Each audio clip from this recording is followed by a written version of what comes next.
Ensuite, on a une section qui parle des principes directeurs. Je vous dirais que c'est le cœur de la politique et ce sur quoi on doit, je pense que c'est les grandes balises, ce sur quoi on doit fonder notre raisonnement quand on accompagne une personne par rapport à la sexualité. Ces grands principes-là, donc je vous dirais, ils sont légaux, ils sont cliniques et ils sont éthiques. Donc, au niveau des principes légaux, je vous dirais, il faut tout regarder ce qui a trait au droit, les responsabilités, le respect de la liberté. Donc, toutes ces parties-là sont fort importantes. Les droits de la personne, par exemple, à sa vie privée, les droits de la personne, la sexualité relève d'un libre choix. Donc, de la façon qu'elle l'exprime, on n'a pas à juger la façon qu'elle l'exprime, sa sexualité, mais en tant qu'établissement, nous avons des responsabilités. On a des responsabilités, devoir de prodiguer des bons soins pour son bien-être, d'assurer sa sécurité, sa protection. Donc, au point de vue légal, c'est les aspects qui sont fort importants et on amène les équipes à regarder le geste que la personne fait ou comment elle exprime sa sexualité et on leur demande, y a-t-il un danger? Ensuite, vous avez le principe éthique, donc les principes éthiques.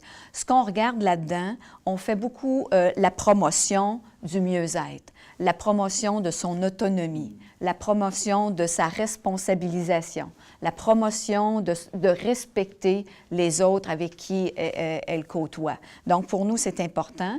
Et un autre principe éthique aussi, c'est de favoriser une expression saine de la sexualité, mais d'avoir un certain équilibre pour bien répondre aux besoins du client, mais que l'intervenant se sente à l'aise aussi. S'il y a un intervenant qui est plus ou moins à l'aise de travailler dans la relation de confiance, à ce moment-là, on va essayer de trouver un autre moyen pour l'aider. D'accord. Et la question qu'on doit se poser, à savoir, donc on amène les équipes à se poser la question, est-ce que ce geste-là a un effet positif sur la qualité de vie de la personne? Le dernier principe, et non le moindre, qui sont les principes cliniques, là, on doit se questionner en lien avec l'amélioration du bien-être, son estime d'elle-même, son autonomie qu'on regarde aussi, et ses rôles sociaux. Donc, qu'est-ce que ça amène à la personne au niveau clinique? Est-ce que ses comportements sont nuisibles?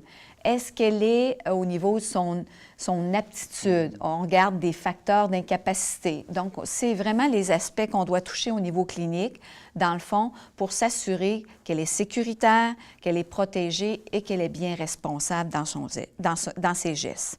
Donc, notre rôle est vraiment de l'éduquer, de l'accompagner, de la soutenir, de l'informer, mais de ne pas de faire à sa place ou quoi que ce soit. Important. Oui.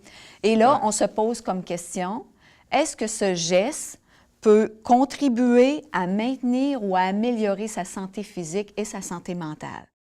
Dans la vie de tous les jours, Dominique, comment ça se concrétise, cette politique-là, donc, pour que les gens puissent vivre une sexualité saine et épanouie? Ce paradigme-là, basé sur une vision positive de la sexualité, suscite toujours des préoccupations de la part des intervenants, de la part même de la clientèle qui est hospitalisée, hébergée. Certains secteurs, je vous dirais même que l'expression est assez limitée. L'expression de la sexualité, il ne faut pas se le cacher, c'est encore tabou. Je pense que la sexualité n'est pas considérée comme une priorité. La sexualité touche directement les croyances et valeurs des intervenants. Ça vient te chercher vraiment dans tes propres valeurs. Il y a un manque de connaissances entourant la sexualité et sur l'importance de la vie, dans la vie de cette personne. Puis l'anxiété générée, je te dirais, de ce sujet-là, les intervenants nous disent « on n'est pas confortable ». Il y a un malaise, c'est encore tabou. Et la difficulté de demander de l'aide. Les gens, par rapport à ce sujet-là, ont de la difficulté à dire « je vais aller demander l'aide au groupe de soutien ». C'est pas toujours facile. Puis Dieu sait qu'on sait que l'impact majeur chez la clientèle en santé mentale, ça peut jouer beaucoup parce qu'il y a beaucoup de dysfonctions sexuelles. Donc, je pense que de ne pas en parler, c'est faire fi on pense à côté de quelque chose de majeur. Je pense que c'est important. Mon souhait pour 2015, c'est que le besoin en lien avec les sexualités soit autant reconnu au même titre que la soif, que je te dirais la survie, la faim, le besoin de s'alimenter, le besoin de se reproduire, pour moi, est aussi important.